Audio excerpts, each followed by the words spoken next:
What's up, ladies and gentlemen? Here with the man himself, Jacob Swanson, fights out of Milledgeville, Georgia. How you doing today, man? I'm doing good. What about yourself? Doing good, doing good. Just sharing the mic today. Had some lost a few pieces of equipment, so we're making it work with one. But so glad he's able to sit down with us here at Mammoth Milledgeville today, where he trains out of, puts in the blood, sweat, and tears at. We're gonna get into it and talk about his career, talk about a lot of things. So stay tuned for that. Is there no one else?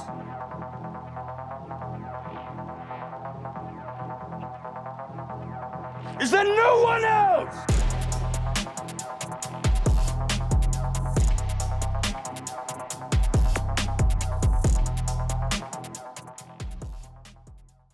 So, you're amateur fighter, very early on in your career.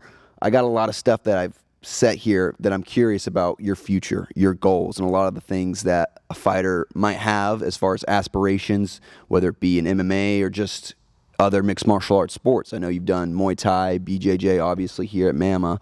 So I'm going to get into a lot of that. But I've been on the journey of interviewing MMA fighters for the past 2 years, amateur and pro.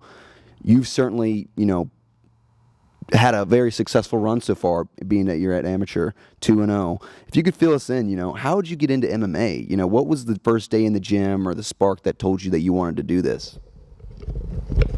So I was actually watching the Israel Adesanya fight when he won the 185 championship belt, and I just decided that I wanted to leave the basketball scene and get into something more that would keep me in shape. So I joined here, and I didn't have any aspirations of fighting when I initially joined. I just wanted to do something as a hobby to get into it, and 2 months in, a good friend of mine, Quintavious Marshall, had a jiu-jitsu match, and he invited me to go, and I performed very well in it. And the guy who ended up winning, I was beating him 13-2, and he ended up armbarring me with 30 seconds left, and he won it all. And it just 2 months in, I didn't know anything. I was just trying to survive. So when I seen how successful I did in that, I was like, let me take this serious and see how far I could go. And then I just really got into it after that. Yeah. So it was basketball. Mm-hmm. Yeah, so I played basketball growing up, and I actually played semi-pro for 4 years.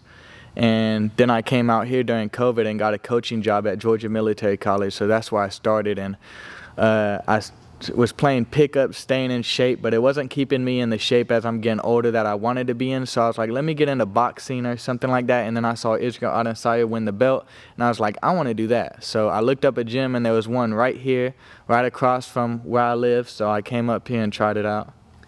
I'm just going to hitch this thing. Just hold it. Freelance. That's interesting. So you start off in basketball. How old were you, like, when you were in basketball, playing semi-pro? Like, what? You're 19, 20 years old? 19. So you were 19, and then so you enrolled in a jiu-jitsu tournament, you said? Or was it a... Yeah, I enrolled in 2021 to here. So Okay. I joined here in October, so I enrolled in December. And yeah, he just really needed a ride to the tournament, and there was cash money on the line. It was a new breed. So I was like, all right, I'll go. Well, if I'm going to go, I might as well compete and just see what I can do, So we trained all through Thanksgiving, all through November to get ready for the December tournament. Went in, the only submission I knew was a guillotine, and I hit one and got lucky and got to the championship round. And I was just up on points just from wrestling, because my dad was a wrestling coach growing up. I didn't really wrestle too much, but I knew enough of it to where I could get up in points with the new breed's point style. And then when it came down to the last 30 seconds, I got caught in an armbar. I stood up in it, not knowing, being a brand new white belt, and got tapped. White belt life, right? Yeah, I'm already learning about that, being a white belt myself. That's an interesting way of being introduced to the sport. I mean, jiu-jitsu is a big part of MMA, since the inception of MMA as a sport. It's played a big role. That's interesting to hear. I always like hearing people's stories, how they get involved in the sport, what... you didn't even necessarily get the win that you wanted, but you said, oh, I almost had it, and I just know that I want to keep pursuing this art. That's awesome. I love that. I read on one of your social media posts that one of your goals was to be undefeated in MMA, BJJ, and Muay Thai, and you explained that you accomplished that. And I was curious about your endeavors in Muay Thai and BJJ. Obviously, you kind of dabbled a little bit just now with the BJJ, but Muay Thai, to most American fans or people who watch MMA, they know that it's, a striking mixed martial art, but if you were to explain it as someone who has fought in Muay Thai, how would you explain Muay Thai to like the average person? So with Muay Thai, the difference between Muay Thai and MMA, I explain to ordinary people, is MMA is more of a real life fight with certain rules in place for the fighter's safety, whereas Muay Thai is more about the art of striking.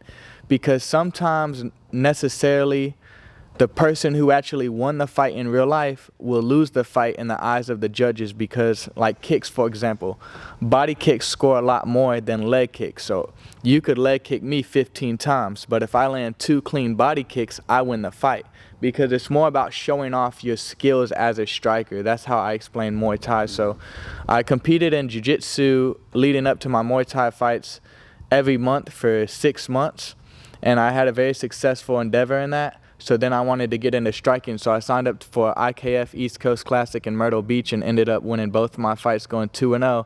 And that's when I got the approval from my manager, Frank Mullis, to go into MMA. And then I trained for 5 more months and had my MMA debut in October, and I've won twice since then. And I'm trying to set up another one for June. I'm just trying to find an opponent that can challenge me on the feet as well as the ground.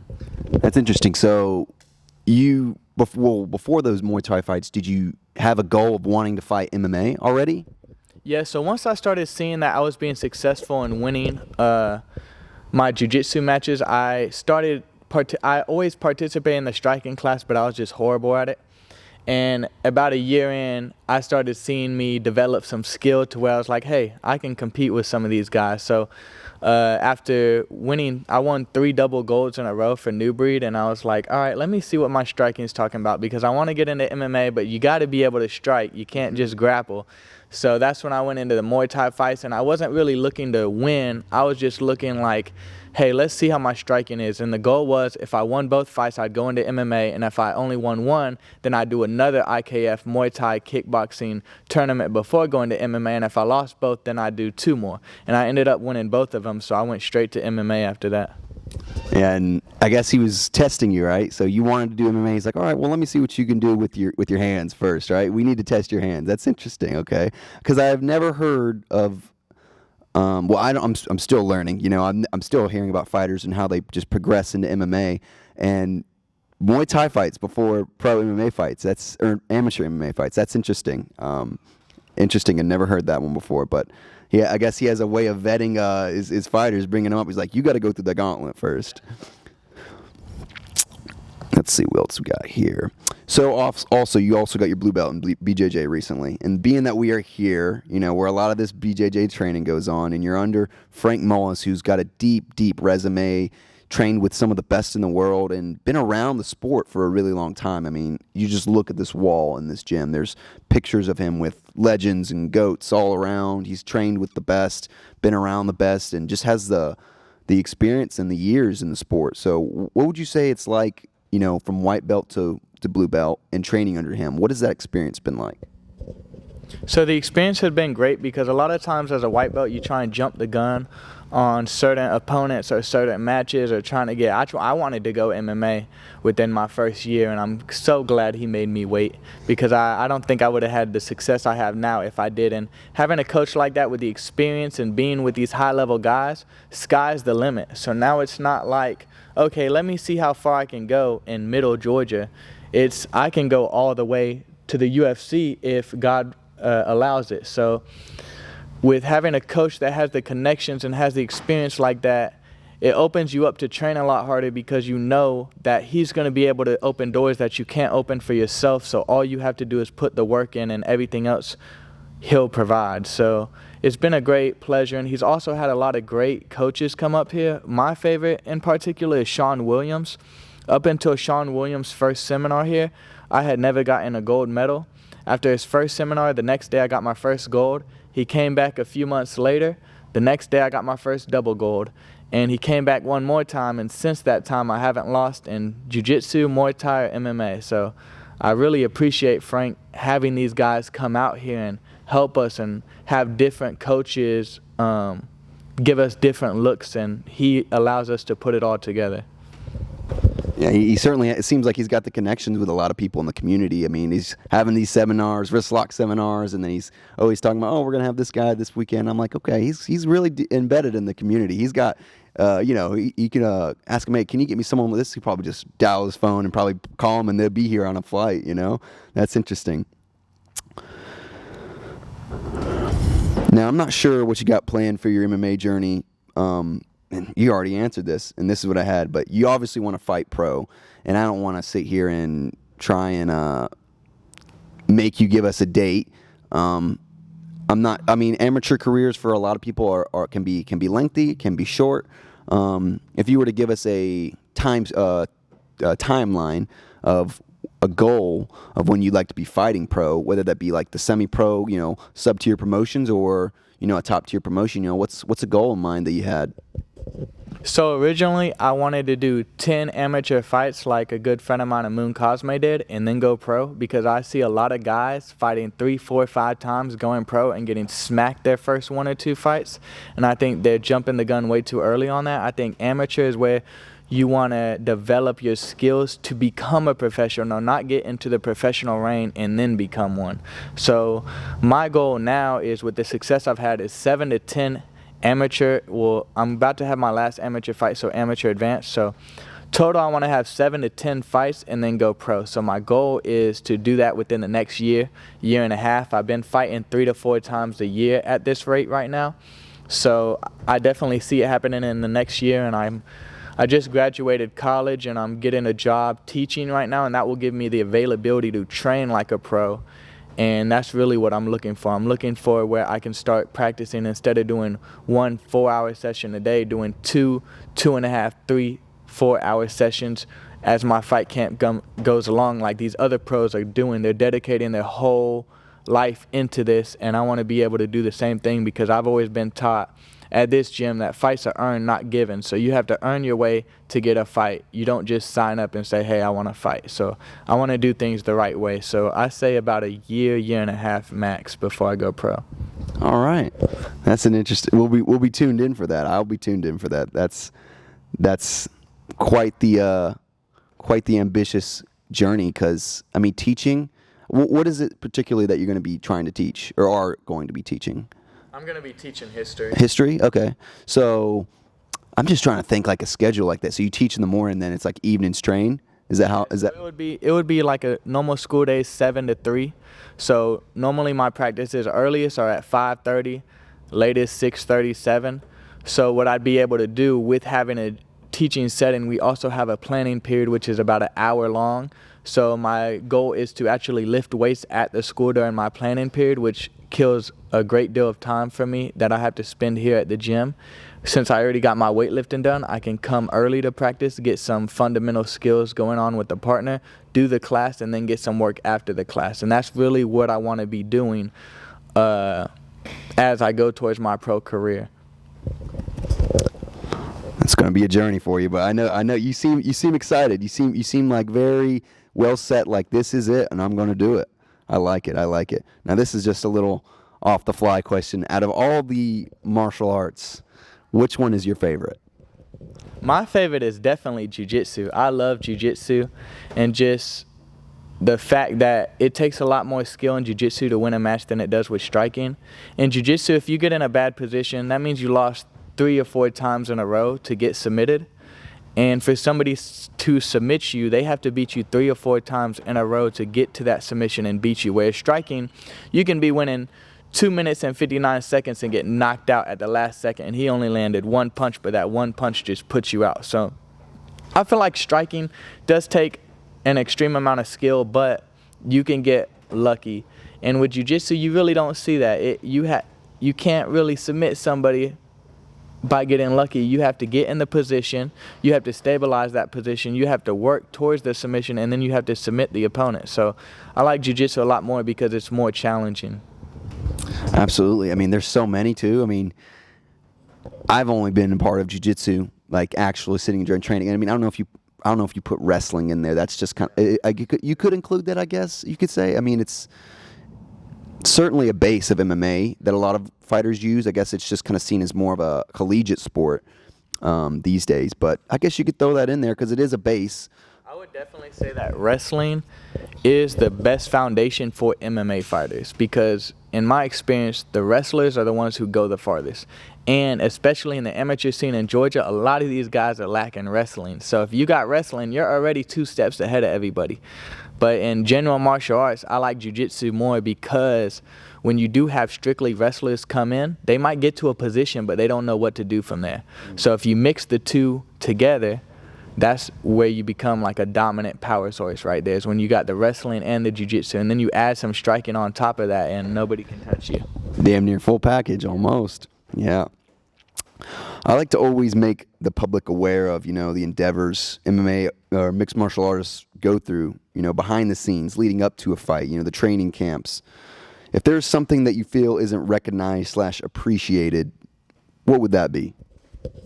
I think the work that we have to put in, you have a lot of young guys coming up now, man, and they see all the success, but they don't understand what it takes to be a fighter. They don't understand the fight camps and what you have to go through.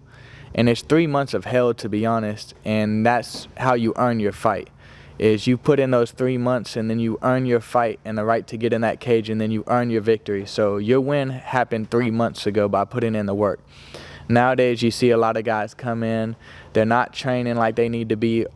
My recommendation is at least 4 days minimum a week. And if you're in fight camp and you got a fight coming up, and a lot of these guys, they'll train 2 or 3 times a week. They won't train multiple disciplines, and I feel like that is starting to be seen a lot more often. And the old school way I'm kind of stuck on, just from being at this gym, where you got to train every discipline. You got to be here 4 times a week, if not more, and you got to be putting in the work.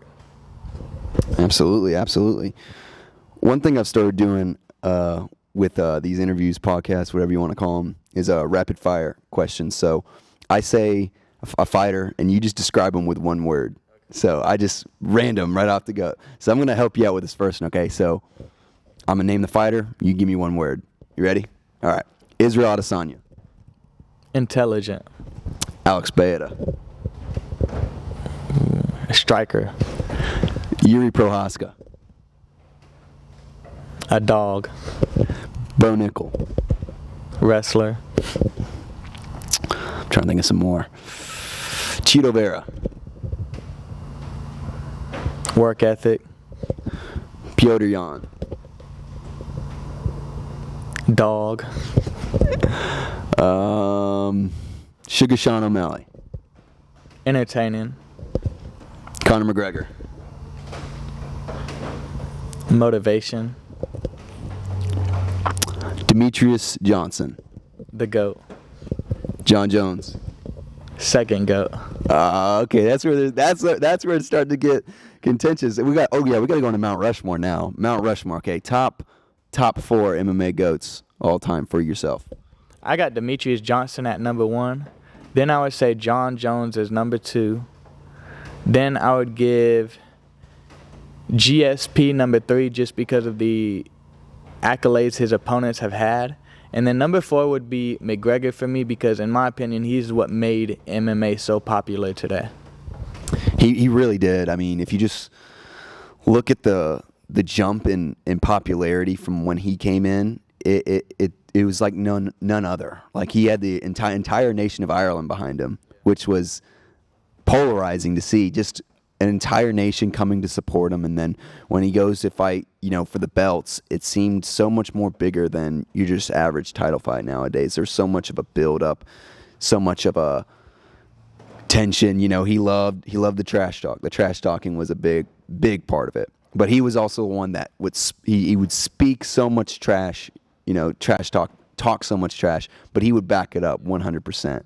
That was the biggest thing. He said, "Oh, it'll be done in 1," and it was done in 1. And then when people saw it, it was like one of the craziest things ever. And it shocked people. It shocked me. It shocked the world. Conor McGregor is certainly up there. As far as we talk about belts and stuff, that could be a whole different. But he's certainly, without the sport, it's not the same. I 100% agree. I also have a conspiracy theory on that. What's that? So when McGregor announced his comeback, Jose Aldo came out the blue and came back, and he's fought. So I think now that Jose's won, McGregor will win this summer, and then they'll have a rematch, because for the hardcore MMA fans, everyone knows that Jose Aldo's the one who made McGregor famous by McGregor knocking him out. So I think that would be a comeback. McGregor will retire because it will be his first fight and his last fight, and he's going to retire. And I don't know who will win that one, but that's my conspiracy theory right now. You bringing that up. That's actually a really good point because I thought he was never coming back, and then I saw it right at the last minute, 301. King of Rio's back, and I'm like, what? And I also saw something else. He was supposed to fight Dominic Cruz, but Dominic Cruz pulled out because of something in camp, injury or something. So he fought Jonathan Martinez. But that is a very, very valid point there. It would be a good fight to make. Now, I don't know if he wants to stay. I think he said that he wanted to make a run for the belt for 135 is what he said. So that's Sugar. But the only dispute with what you're saying is that he's fighting at 135 now.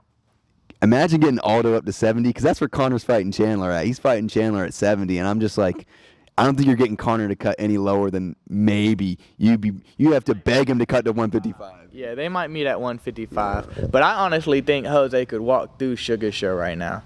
So I think Jose could, it doesn't seem like he's lost anything. So I think he could walk through the whole division right now, get the belt. They could match it for 155 like you're saying, because I don't think McGregor can make 135, but I know Jose is not going up to 170. So yeah, no, he looked damn good in that fight, and I was like, very few fighters are able to just come out of retirement and come back and look that good. And he was boxing for a little bit. I don't know, he might have been doing something else. I think he was trying to box. Was it Floyd or Manny Pacquiao? Fell through though. You know, boxing promotions are never getting shit together. You know, there are always fights falling through. Always trying to make the most money out of everything. So you know how that's gonna go. But no, he looks good, and I would love to see that fight. That would be a super fight, you know, retirement fight for McGregor maybe. I don't know. That would be interesting. But I love it. I love when people bring stuff up like that. Also seeing that you're a barber, man. How'd you get into cutting hair? So my last year playing semi-pro, we were ranked top 25 in the American Basketball Association. So every weekend we were in another city, and we never had time to stop for barbershops. So I just started cutting my own hair because I was tired of having my hair look crazy, and then everybody else wanted me to cut their hair, so I started cutting everybody's hair on the team. You know, that's 15 guys every week when we go out to compete. So then when I decided to retire, I went into barber school, and as soon as I graduated, COVID hit. So then I moved out here, and I started working out here, and it was a huge success right away because everything was shut down out here. So I was like one of the only barbers still cutting hair. So it was I met a lot of great people. It's always a great hustle to have. Any city you go to, you can just pick it right back up. Absolutely, yeah.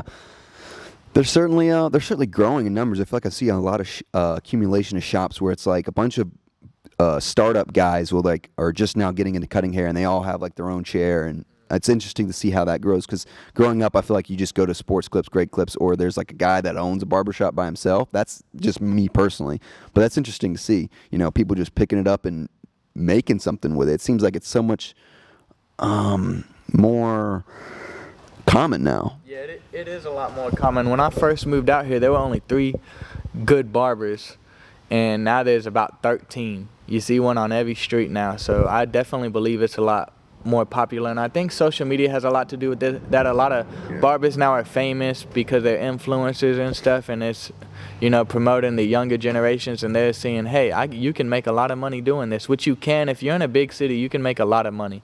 Out here, not so much, but if you're in a major city like Atlanta or something like that, you can make a killing. Absolutely. Yeah, social media has changed the game 100%. Being that you've only fought twice in MMA now, I have to ask, you know, you've only fought for MMA for 2 promotions, which is NFC, or only fought twice, and that's for 1 promotion, which is NFC, correct? Okay, so I'm curious, you know, Georgia doesn't really have, other than, what was the name of the promotion you mentioned earlier? Elevate. So other than Elevate, you know, NFC's really been the one that's putting on multiple fight cards a year. You know, what was your experience fighting for them? I'm still trying to learn much about them, being that they're like the first, I don't know if they're the first, but they're the first that's been really putting out consistent fight cards. I'm curious what your experience was like fighting for them. So I loved fighting for NFC. That was my goal when I first started and decided I wanted to fight the NFC is where I wanted to fight. I think it's the best promotion in Georgia. But also, I think they have some faults. I don't like how they rush fighters to walk out. You know, we train 3 months, you know, and they're kind of like, hey, this ain't a dance. This is a fight. Just get in the ring.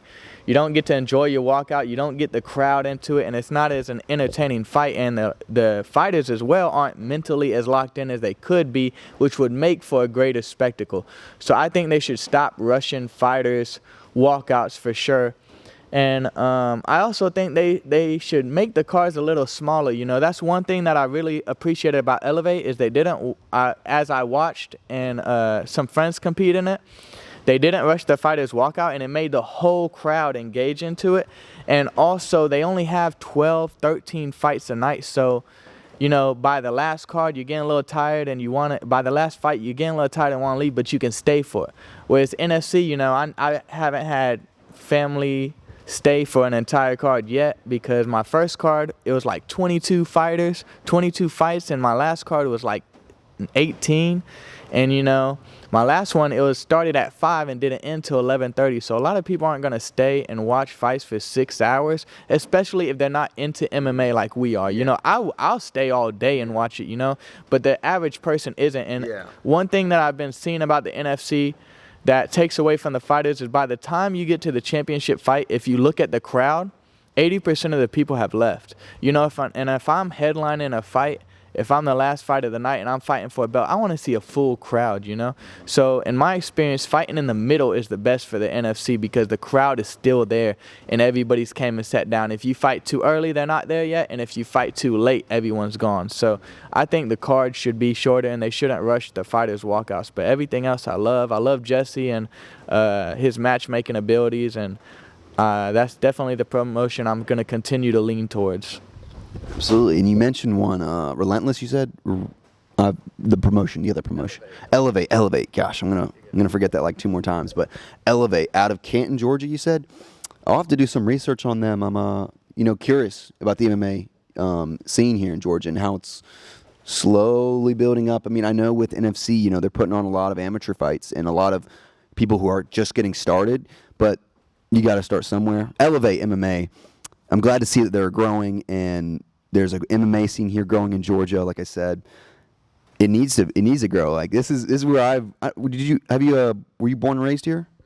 Yes, I was. Where at? I was born in Gwinnett. I grew up in Grayson, but I went to school at Brookwood and Buford High School. So yeah. So both of us, Georgia raised, born and bred, and both very have a great love for the sport, deep appreciation for the sport. I want to see, you know, promotions, good promotions, and they don't have to be LFAs or Cage Furies. You know, I just want to see a good, small hometown promotion do its thing and just put on great fights. I mean, I could care less about whether you're getting the next Conor McGregor or not. Just push the sport forward, you know, because in places like Georgia, you don't have as much of an appreciation for it as other places, and don't get me wrong, the fight business is one of the hardest businesses to be in, running a promotion and having to pay fighters and then, you know, put all this other stuff on. It's not easy. So, I mean, I can't sit here and say I would know how to run it, you know, and all that stuff. I know it's a tough business, but, you know, we're hopeful. Hopefully, Elevate is gonna make some waves. There'll be some competition for NFC. Is there anything you want to shout out, you know, anything you want to put out there, you know? I know I've been talking a little bit, but is there anything you want to just say, get off your chest? Anything, shout out your fans or whatever? Yeah, I'd like to appreciate my sponsors. My main 2 sponsors that have been with me since day one is Brooks & Young Contracting and Willard Home and Property. And it's been a huge part of my success, and I appreciate all the money that they put towards me because fighting is not cheap. It's expensive, and a lot of fighters are broke. So the sponsors help keep me not broke. So I appreciate them. Absolutely, yeah. No, sponsors are the key, especially when you're coming up this early.